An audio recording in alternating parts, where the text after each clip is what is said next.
families here today, especially those who are behind me that I'll be talking more about here shortly. To begin with, let me point out the obvious. Evil swept across Uvalde yesterday. Anyone who shoots his grandmother in the face has to have evil in his heart. But it is far more evil for someone to gun down little kids. It is intolerable and it is unacceptable for us to have in the state anybody who would kill little kids in our schools. Children are a blessing. God teaches us that. They're filled with laughter, innocence, and joy. Their love is a gift that parents get to unwrap every single day. Parents in Uvalde had that gift taken away from them, stolen by a demented person. Days before yesterday, when these children were at school, some were receiving awards for perfect attendance. These kids will never attend school again. To say the least, Uvalde has been shaken to its core. Families are broken apart. Hearts are forever shattered. All Texans are grieving with the people of Uvalde, and people are rightfully angry about what has happened. Events like this, they tear at the fabric of a community. Our job is to ensure that the community is not going to be ripped apart. All Texans must come together and support the families who have been affected by this horrific tragedy. What they need now more than ever is our love. What they need is uplifting from all of our fellow Texans and all of our fellow Americans. And let me emphasize something that I know you all know. But the reality is, as horrible as what happened, it could have been worse. The reason it was not worse is because law enforcement officials did what they do. They showed amazing courage by running toward gunfire for the singular purpose of trying to save lives. And it is a fact that because of their quick response, getting on the scene, being able to respond to the gunman and eliminate the gunman, they were able to save lives. Unfortunately, not enough. But I want to make sure that everybody knows, all of the law enforcement agencies and groups that are involved and were involved in this process. The Texas Rangers are leading the investigation, and they are supported by the Texas Department of Public Safety Highway Patrol, the Texas Department of Public Safety Criminal Investigative Division, DPS Aircraft, DPS Intelligence Counter and Terrorism Division, DPS Crime and Victim Support.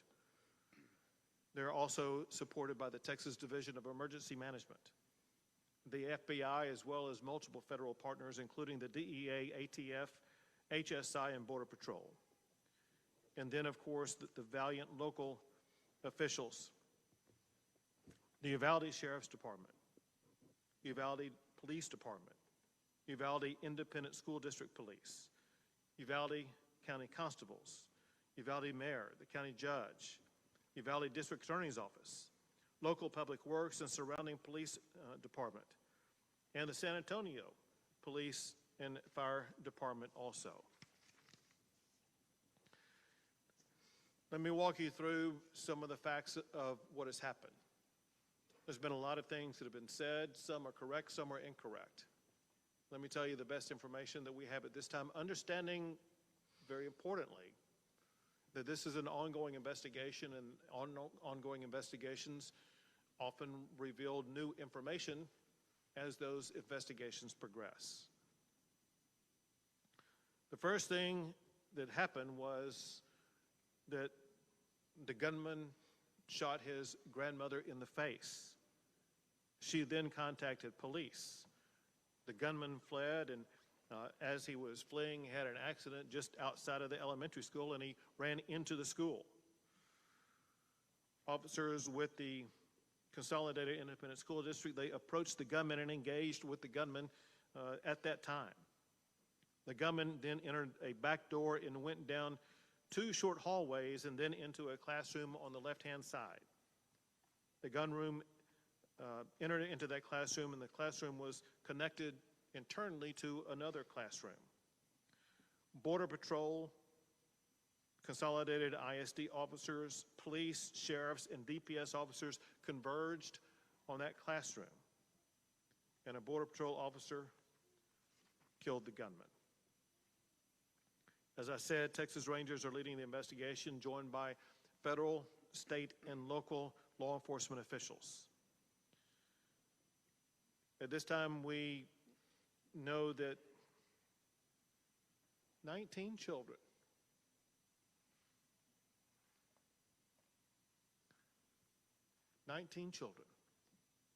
have lost their lives. 2 faculty members lost their lives. In addition to that, there are 17 people who are injured, but their injuries are not life-threatening. All family members of all of these students and faculty members have been contacted and informed about the circumstances. Officials are working with parents to ensure that their parents are going to be able to see their children.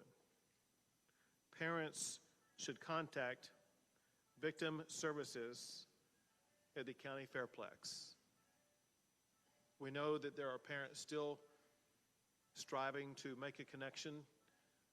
All parents are welcome and urged to contact victim services at the county fairplex. The gunman was 18 years old and reportedly a high school dropout. Reportedly, there has been no criminal history identified yet. He may have had a juvenile record, but that is yet to be determined. There was no known mental health history of the gunman. He used one weapon, which was an AR-15, using 223 rounds.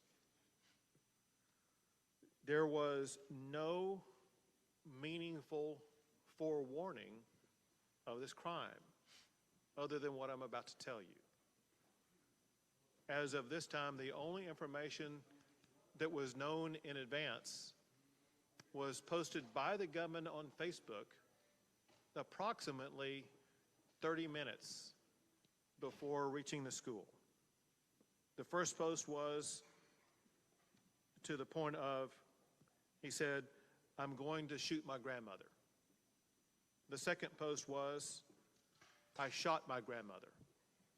The third post, maybe less than 15 minutes before arriving at the school, was, "I'm going to shoot an elementary school."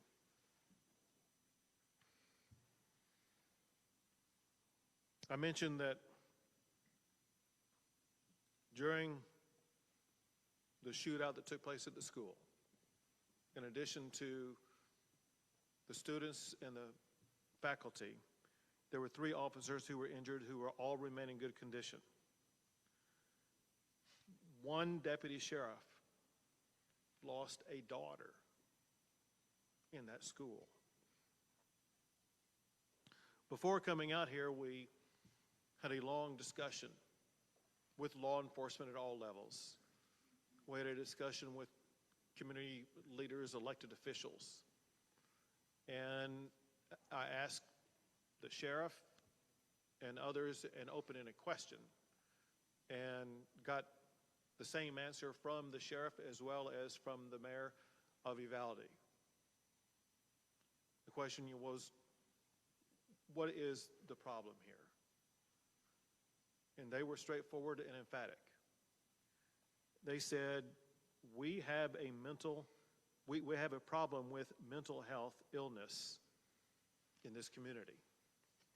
And then they elaborated on the magnitude of the mental health challenges that they are facing in the community and the need for more mental health support in this region. I want to make sure everybody understands the mental health services that are available at this time, with me making one clarifying point in advance that I'm going to redouble down in the aftermath. Whenever anything as shocking and extraordinary and disturbing as this event occurs, there is an urgent need for everybody affected to access mental health. I cannot be more emphatic than saying with great urgency, everybody in this community, I mean everybody, the victims, the families, family members, friends, the law enforcement involved, but the entire community is in utter shock about this. Some physical wounds that were sustained by the officers, they're going to heal in the coming days. The mental and emotional wounds are far harder to see and last far longer. The state of Texas, working with federal and local officials and agencies, we're going to be here for a long, long time. And one key point that we will focus on is making sure that everybody in this community has the access they need for as long as they need it to address with the mental and emotional health care needs that they have. I want to list various agencies and make sure these are made available to the public. The mental health services currently available are from victim services from across the area from federal, state, and local levels, including the Family Resource Center at the Uvalde County Fairplex. Schools have crisis teams at the Uvalde Civic Center. They provide wraparound services for families who are affected. The Texas Child Mental Health Consortium, created by the state legislature in 2019, is available to assist. The Bluebonnet Children's Advocacy Center is available to provide services for children. The Texas Health and Human Services Commission is on site and will be available for ongoing provision of services. The Texas Education Agency is providing supplemental counseling services.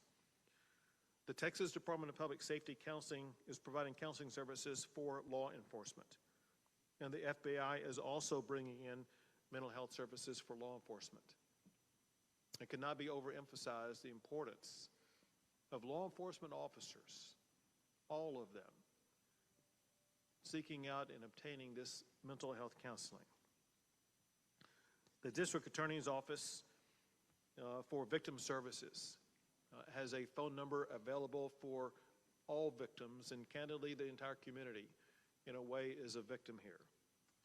And I was provided their number to give out to you publicly. This is the number for the District Attorney's Office for Victim Services. The number is 830-278-2916. And at this time, I will pass the mic to Lieutenant Governor Dan Patrick.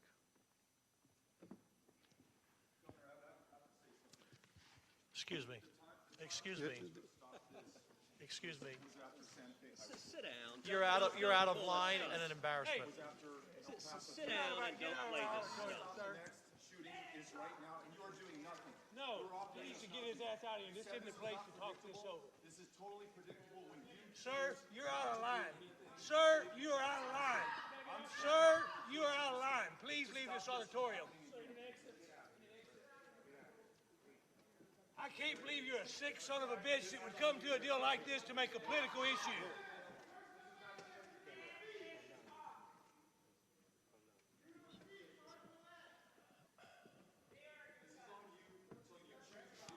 It's on assholes like you. Why don't you get out of here?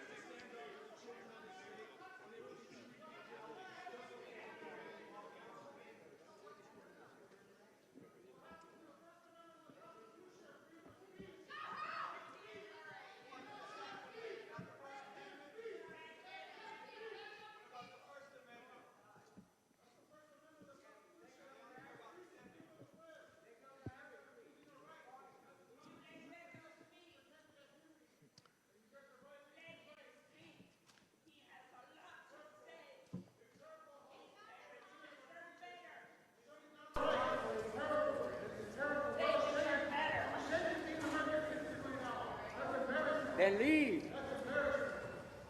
There are family members. There are family members who are crying as we speak. There are family members whose hearts are broken. There's no words that anybody shouting can come up here and do anything to heal those broken hearts. We all, every Texan, every American has a responsibility where we need to focus not on ourselves and our agendas. We need to focus on the healing and hope that we can provide to those who have suffered unconscionable damage to their lives and loss of life.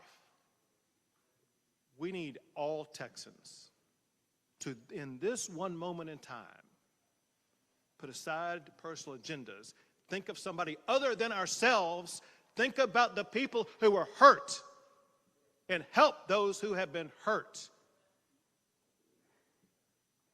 And this time, Lieutenant Governor will speak. I was just about to say that there will be plenty of time to discuss and analyze what happened yesterday and do everything that we can within our power to hopefully prevent it from happening again. But now's a time, people watching around the world, in this country, in this state, to focus on these families, as the governor just said. Right now, we need to put our arms around the families of these victims, the students and the teachers. This is not a partisan issue. This is not a political issue. This is an unimaginable moment that will impact the lives of those who lost their children and those who survived, the adults and the teachers, the men and women of law enforcement who were there. We are better than this as a country. We are better than this. These types of crimes, when you see children killed, go to the very core of all of us who have children or grandchildren. We can't imagine the pain that these families are going through. We saw it 4 years ago in Santa Fe. So can we not be a nation that can stand together for at least a day or a week or a month? My gosh. To put these families first and everything else second? My gosh. You know, we live in a time, I said this yesterday, when people are at each other's throats everywhere we turn. Whether it's on the internet or an Oscar stage or two coaches arguing or in the political world or the media world. Who are we as an American people? Who are we? We all have to do our part. All do our part to make us a better people and a better nation. Evil will always walk among us. And in times like this, I've seen it. The governor's seen it. The speaker's seen it. The senators have seen it. The attorney general's seen it. In these other shootings, Sutherland Springs, El Paso, Odessa, Santa Fe, it's God that brings a community together. It's God that heals a community. It's God that heals a shattered and broken heart. And if we don't turn back as a nation to understanding what we were founded upon and what we were taught by our parents and what we believe in, then these situations will only get worse and happen more often. So, no matter what your thoughts are today, pray for these families. Pray for this community. Give us wisdom. Give us wisdom. But right now, let's focus on the families. They deserve that. They need our love. They need our prayers. Thank you, Governor. And now the Speaker of the House, Dade Phelan. Thank you, Governor. I appreciate it. Mayor, I'm sorry you had to witness that outburst. Now is not the time to politicize pain and suffering. This time of year should be the happiest time in a child's life. Summertime, getting out of school, enjoying your family and your friends. And instead, this community is faced with an unspeakable tragedy of which there are no words. There are no words to ease the pain and suffering and the anger in this community. I do want to reiterate what the governor said about the mental health of this community. This will take many, many years of pain and suffering and counseling. And your mental health is like any other health. It must be treated, it must be diagnosed, it must be talked about. And the legislature, when we reconvene, we will have a long, very robust discussion about mental health like we always have, and we'll continue to support mental health in this state, and especially rural mental health. Like the sheriff said, and like the mayor said, every community has mental health needs, and they must be addressed. And this crisis is another reiteration of a mental health crisis we have in this state. I also want to thank the law enforcement for their work, DPS, Border Patrol, sheriffs, police officers, both locally and the school district. I believe one school district's police officer lost his wife in the shooting, was there on the scene. And the governor mentioned sheriff's deputy losing a child in that building as well. Just unspeakable tragedy to this whole community. And the mental health of our law enforcement is crucial in these times. And it's okay for them to say that something's wrong as well. I do my deer hunting here in Uvalde County. It's a beautiful community with beautiful people. And all we can say is how tragic this is, and the support the state will show and will continue to show. And we just appreciate your resiliency, and let us know how we can help here at the state of Texas. Thank you. And now the Director of the Texas Department of Public Safety, Steve McCraw. Thank you, Governor. On behalf of the sheriff and chiefs of police, the department's been asked to go through a timeline of the facts. As we know, the investigation right now, it's preliminary, this information, but we'll provide out as much information as we can. First, as already reported, Salvador Ramos was responsible for the horrific attack and killing of 19 school-aged children and 2 adults. He's 18 years old, as previously reported. He was dropped out of school. He had no criminal history that we've been able to find or detect at this particular point. He lived with his grandmother, Celia, who is 66 years old. On March 17th, Ramos purchased a semi-automatic rifle at a local sporting goods store. On March 18th, he purchased 375 rounds of ammunition for that rifle. On March 20th, he purchased another semi-automatic rifle at that same local store. The FBI has been able to find information on his Facebook account that the governor he provided you information on. At approximately 11 o'clock, he announced, on Facebook, a message that he was going to shoot his grandmother. He shot his grandmother. He re-reported that he had shot her. And after that, he reported that he was going to a school to attack it. Now, he didn't identify the specific school. He did say elementary at that point in time. But the timeline is anywhere from 11 to 11:30. His mother reported him to the police department when she was able to run across the street to a neighbor and get help. And she was medevaced to San Antonio in critical condition at this point, but she's still alive.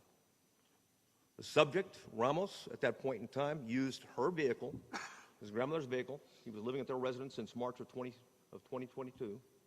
Used her vehicle to drive approximately 2.29 miles, which is about a block and a half away from the school, Robb Elementary School. He crashed the vehicle at that point in time. He exited with a backpack. He took a rifle with him, one rifle. It was a Daniel Defense that he had previously purchased, that I had mentioned. He went towards the west side of the campus, which is a back door. But as he was approaching, as the governor mentioned earlier, there was a brave Consolidated Independent School District resource officer that approached him, engaged him, and at that time, gunfire was not exchanged, but the subject was able to make it into the school, as the governor reported. He went down a hallway, turned right, then turned left, and there was two classrooms that were adjoining, and that's where the carnage began. As he was shooting, when the shooting began, we had Uvalde police officers arrive on scene, and along with the Consolidated Independent School District officers, immediately breached, because as we know in officers, every second's a life. They breached it, engaged the active shooter, and continued to keep him pinned down in that location, afterwards, until after a tactical team could be put together, comprised of Border Patrol agents on the front end, some members of their BORTAC unit, which is a SWAT team for Border Patrol. Also, there was a Zavala County deputy that got into the stack, and two Uvalde police officers. They breached the classroom door. They went in. They engaged Ramos and killed him at the scene.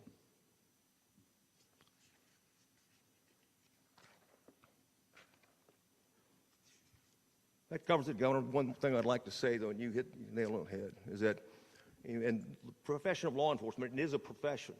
What looks right and how we measure ourselves is the absence of crime and disorder. Obviously, this is a situation we failed in the sense that we didn't prevent this mass attack. But I can tell you those officers that arrived on the scene and put their lives in danger, they saved other kids. They kept them pinned down. And we're very proud of that. At the same time, we're always looking to get better and look at anything that might have been out there. We've yet to find a clue, whether it's social media or other indicators that might have given us any type of idea that he was about to do something like this. It gives us an opportunity to prevent it because, as we know, the overriding priority of you, certainly the legislature in Texas and the people of Texas, is that it's all about prevention. Prevent the next mass attack. And thank you for your leadership, and Speaker and Lieutenant Governor. Thank you. Thank you. And now the superintendent for the Consolidated Independent School District, Hal Harrell. Thank you, Governor. Thank you for being here today. Thank you for your support. I appreciate your team coming and speaking to us and providing the services and resources that you have. As superintendent, I could never imagine a day like yesterday. End of school, award ceremonies, the time of a second, third, or fourth grader's life at that point. It was a senseless and tragic event, and this magnitude in our community is heartbreaking. It really is. We have had a lot of support here from our community, surrounding counties, surrounding districts, and all over the state, and I appreciate you for thinking of us and sending that support. I have to relay the heartbreak of our teachers at Robb campus. I met with them this morning, but as I looked across that room, there was a group of heroes in that room. If it weren't for them, along with the law enforcement that came, that were willing to cradle their kids, get them out of the classroom when it was safe, when they were guided, and the trust our kids had in their teachers. That says volumes for our staff here in Uvalde. They are heroes. They did heroic things yesterday, and they are always very humble, but they are truly humble heroes. Yesterday, we lost 2 teachers. These 2 teachers, I would say, are the cornerstone of that campus to some great degree. They're 2 beautiful souls. They have taught on that campus for many years. They have kids in our district, and they poured their heart and soul into what they did in educating our kids in Uvalde. 19 students, 19 precious students who came to school yesterday to enjoy the day, to enjoy the award assembly. And as I look at their pictures, you can just tell by their angelic smile that they were loved, that they loved coming to school, and they were just precious individuals. This is a difficult time for everybody. We are hurting. We have been cut deep here in our community. We will move forward. It's going to take some time moving forward. While our faith has been shaken, we ask you to continue to pray for these families, these kids in our community, and our teachers. I am a product of Uvalde. I'm born and raised here. I've worked for this district for 30 years. And never thought I would be sitting in front of you doing this today. But please, pray for our teachers, pray for our community, and we will move forward. Thank you, Governor. Thank you. We'll take a few questions.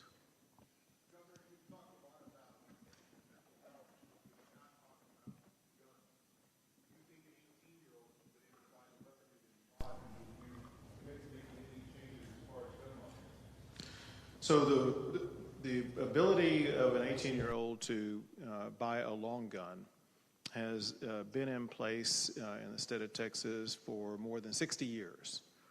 And think about during the time over the course of that 60 years, we have not had episodes like this. And why is it that for the majority of those 60 years, we did not have school shootings? And why is it that we do now? The reality is I don't know the answer to that question. However, what I do know in talking to the leaders here, as well as leaders in other locations around the state, and that is one thing that has substantially changed, is the status of mental health in our communities. What I do know is this, and that is we as a state, we as a society, need to do a better job with mental health. Anybody who shoots somebody else has a mental health challenge, period. We as a government need to find a way to target that mental health challenge and do something about it.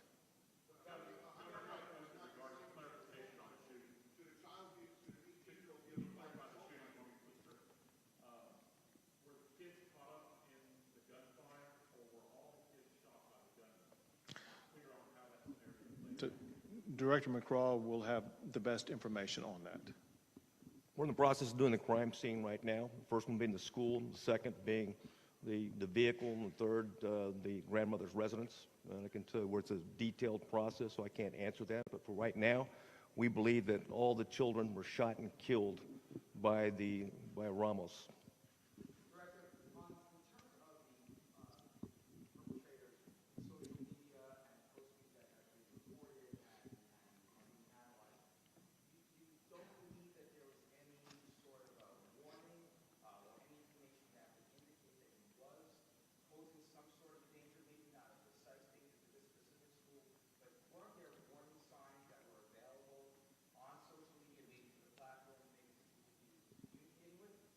We did see some, and I think one was of a concern, and that concern was, relayed to allegedly, we haven't confirmed it yet, to someone in California who didn't report it. And we're in the process of working with the FBI right now to make sure she's interviewed and find out more about it. There may be other clues out there right now that we're not aware of. This is a preliminary part of the investigation. We're going to scour everything to find anything that what could have indicated in some way, shape, or form that this individual was a threat to the community. But nothing had come to local law enforcement as they could have happened. None at all. In fact, this is, you know, we're astounded at the beginning of the investigation because there's usually something out there, but right now, it is as that reported on the timeline. If we find out something else, we'll provide that information.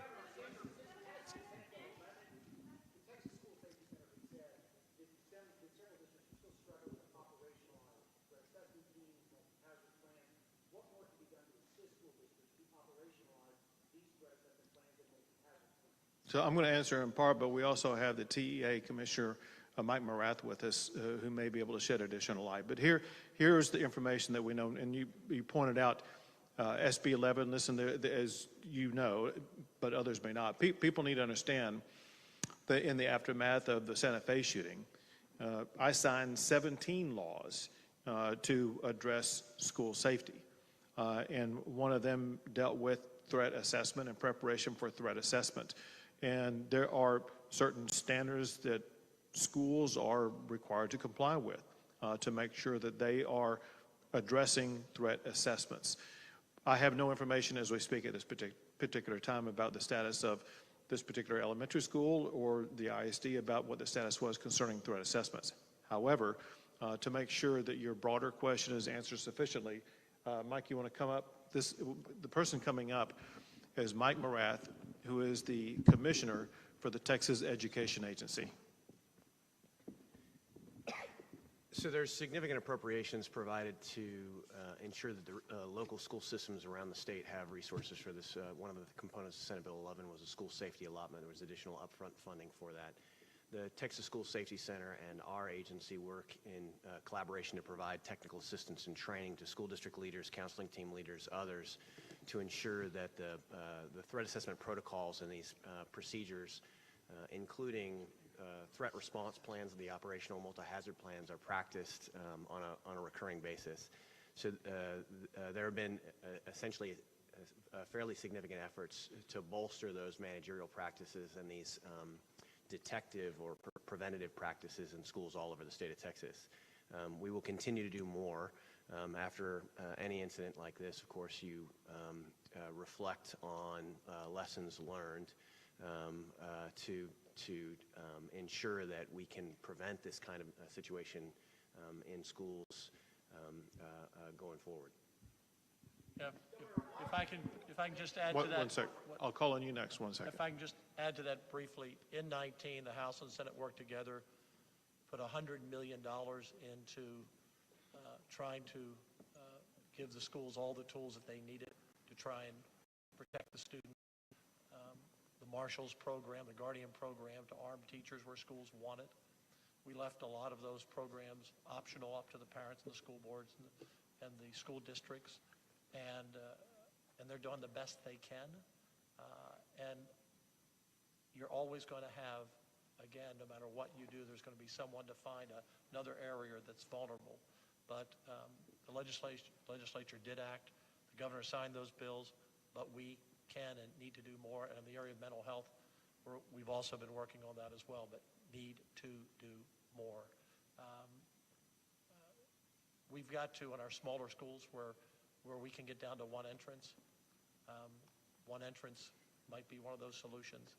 If you had taken 3 more minutes to find an open door, police were there pretty quickly.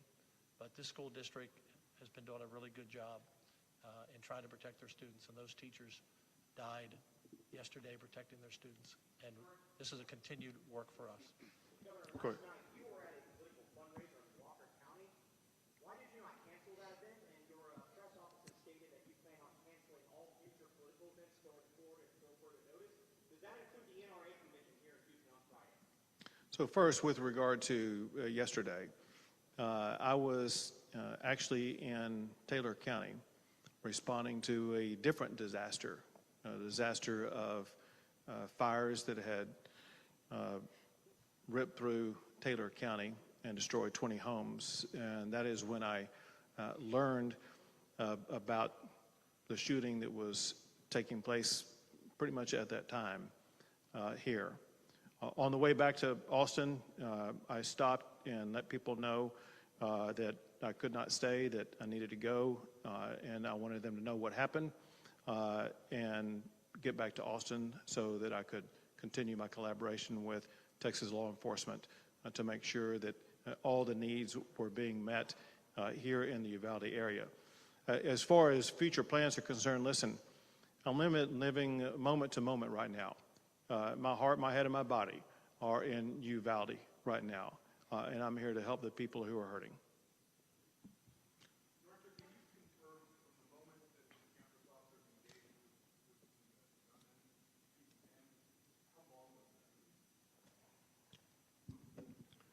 I can't. It's going to be within a minute, like 40 minutes or something, within an hour, but I don't want to give you a particular timeline. But bottom line is that law enforcement was there. They did engage immediately. They did contain them in the classroom, and they put a tactical stack together, in a very orderly way, and of course breached and assaulted the individual.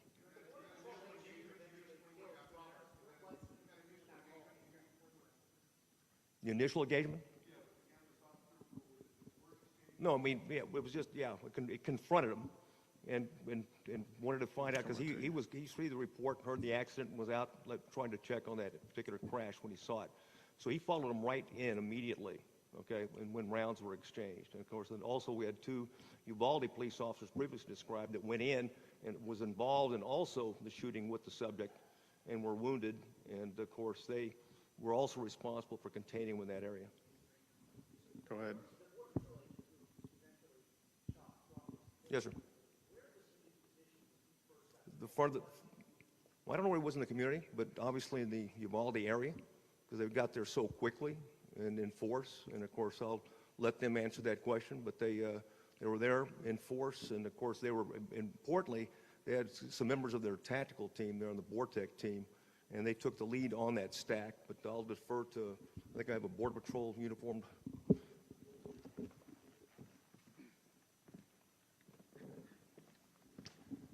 Thank you. So first off, the U.S. Border Patrol Del Rio sector has a station in Uvalde. So we have about 150 or so agents that are permanently assigned to Uvalde.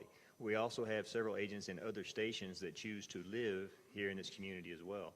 So we had folks that came from off-duty. We had folks that came from training. We had folks that were in the field and responded. So a multitude, some 80 in total, Border Patrol agents responded. So as to where that particular individual came from, don't have that yet. The investigation will bear out, but we have a large presence permanently here in Uvalde. Did you? I'm not going to release his name just yet. Go ahead.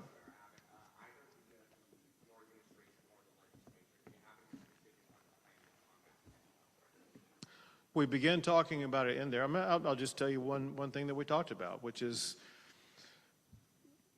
something we've heard in some other regions of Texas also, and that is in approximately maybe as much as a 40-county region around the area where we gather right now, there is no mental health hospital, and there's a shortage of beds for mental health in this region. If someone is suicidal, if someone has a mental health problem, they oftentimes would have to go to someplace like San Antonio.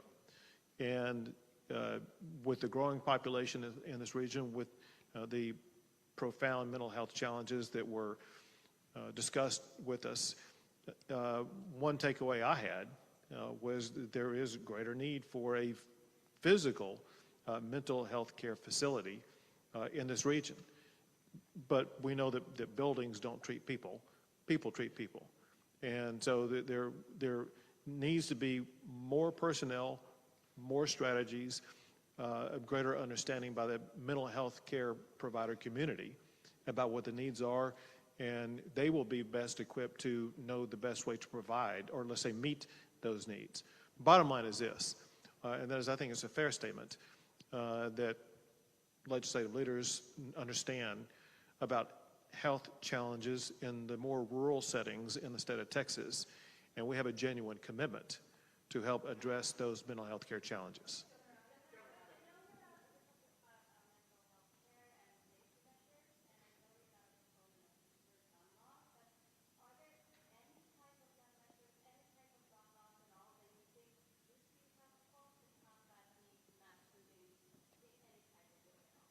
one of those issues that was widely discussed in the last several sessions, in particular in the 2019 session. And pretty much every issue was raised by one legislator or another about potential ways to address shootings like this.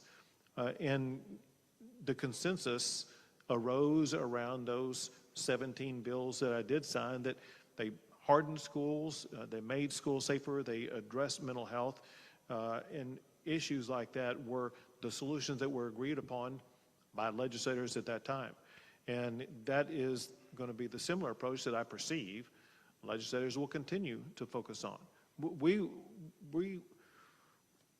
We consider that what we did in 2019 to be one of the most profound legislative sessions, not just in Texas, but we've seen in any state in addressing school shootings.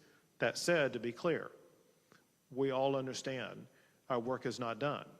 Our work must continue.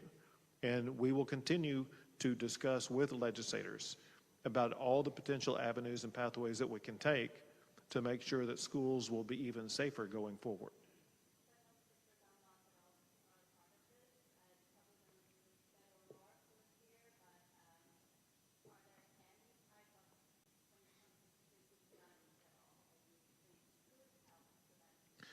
And I know people like to try to oversimplify this. Let's talk about some real facts. And that is, there are, quote, real gun laws in Chicago. There are, quote, real gun laws in New York. There are real gun laws in California. I hate to say this, but there are more people who were shot every weekend in Chicago than there are in schools in Texas. And we need to realize that people who think that, well, maybe if we could just implement tougher gun laws, it's going to solve it. Chicago and LA and New York disprove that thesis. And so if you're looking for a real solution, Chicago teaches that what you're talking about is not a real solution. Our job is to come up with real solutions that we can implement.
So the last thing first, and that is altogether, we allocated more than $600 million, so more than $500 million to address school safety. As it concerns the first parts of your question, the answer is, with the laws that we passed in 2019, which is 3 years ago, all those measures that you were talking about were included in those laws. Let me give you several examples. An entire platform that was addressed is what's called school hardening or hardening schools. Some of those strategies reduce the number of entrances. Other strategies provide things like school marshals or having DPS officers or others fill out their paperwork in schools so that there will be a law enforcement presence in schools. They involve different types of strategies that will should make it more difficult for a shooter to get into a school. That said, I can tell you what we all agree upon. We're all going to go back and look at both exactly what was passed, any shortcoming in what was passed, any shortcoming in implementation. I want you to know also that included in those laws were requirements by school districts across the state of Texas to work with the School Safety Commission to make sure that all the strategies would be used and employed and tested, including active shooter strategies for schools to be ready, to be prepared to employ as needed. And so, yes, from pretty much every angle, it was debated. And let me go back in time. This is something where I began working up the governor's plan to respond to this a year in advance. And legislators had an entire year to be looking at that, to be debating that, to be getting prepared for that. Then I made it an emergency item during the session, which meant that everyone was going to be focusing on it, and they did. So my point in saying that, and that is that this took the time, effort, and mental involvement of all legislators during the course of that session to put what they consider to be the best solutions on the table. Many of them were adopted, some were not, but we adopted what we consider to be the best plans that session. Again, we will always, and especially in this coming session, evaluate what more needs to be done in our schools to make them even safer.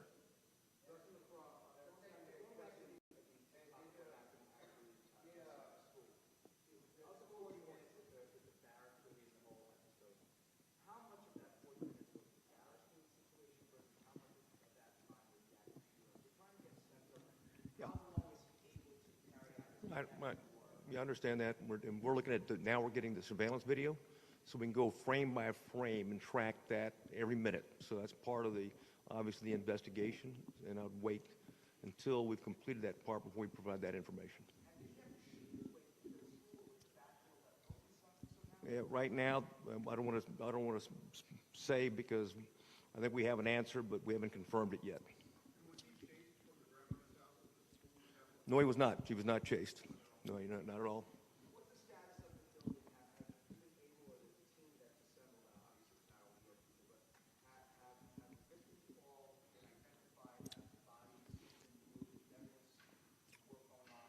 All the victims have been identified, and all the notifications have been made. And is evidence recovery going on? Yes, there's an ongoing recovery team. We've got certainly a company of Texas Rangers with forensic background are conducting it, and then we've got the FBI's evidence response team, and of course ATF is helping as well. Can we get you to speak up a little bit?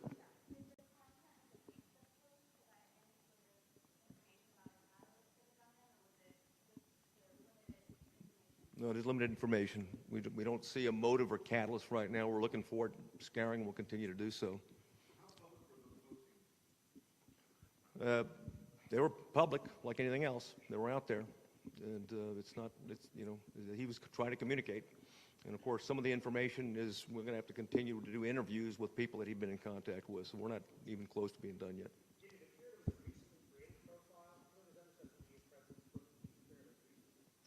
Yeah, I can't comment on that right now.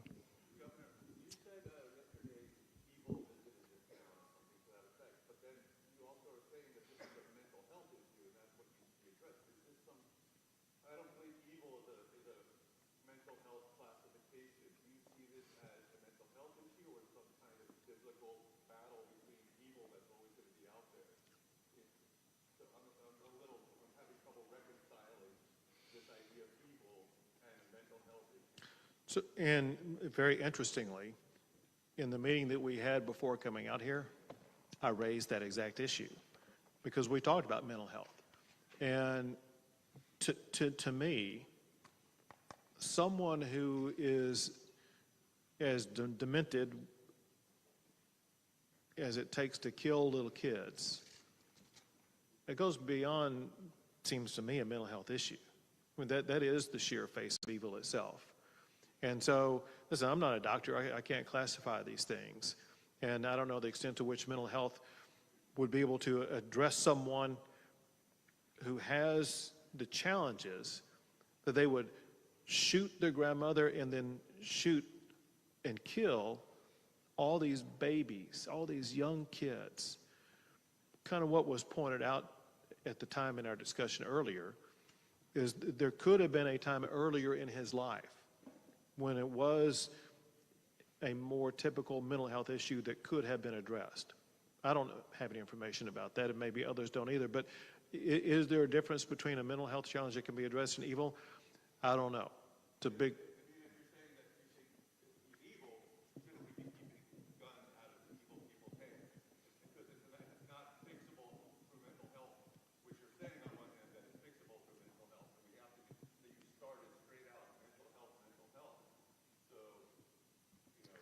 And this. And that oversimplifies things. Like, you don't want to oversimplify this, but to just say it's evil seems to oversimplify it. Well, it obviously is a meaningful characterization, and the point is this: if you know someone more evil, I want to see what they did, but I consider this person to have been pure evil. Go ahead. Say it again.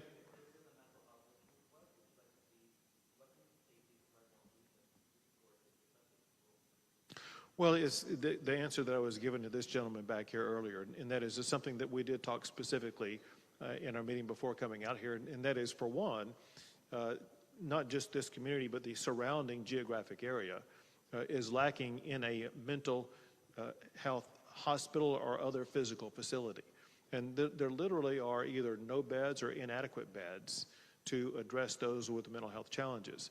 And when you look at the population base and perhaps a growing population base in this geographic region, an issue that we will be taking up is going to be what ways do we address the mental health issues? Does it include a physical facility such as a mental health hospital? If so, how large would it be?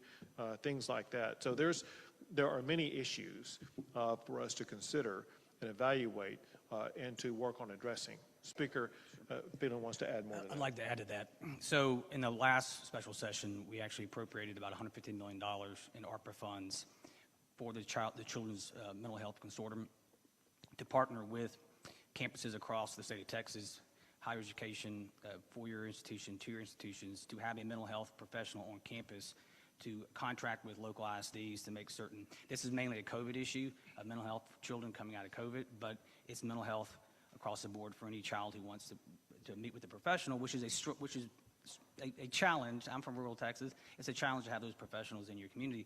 We also appropriated $500 million for rural broadband to make certain communities out in rural Texas have high-speed internet to where they can have a consultation online with a mental health professional, not just in the state of Texas, because we passed another piece of legislation that said you can meet with professionals outside the state of Texas. And so the telehealth, telemedicine situation come out of COVID, rural broadband were addressed late in October of this past year, and many of those programs are being rolled out right now.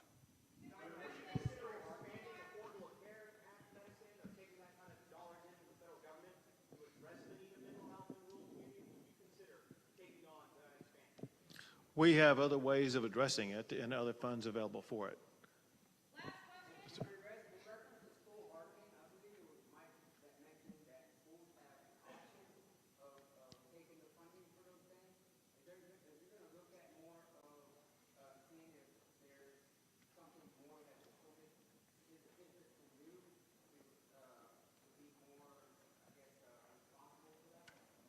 So I'm not exactly clear on your question, but I think I have the gist of it well enough to be able to answer it in this way, and that is this: we will all consider the best strategies for schools to employ, but importantly, we do that in conjunction by working with schools.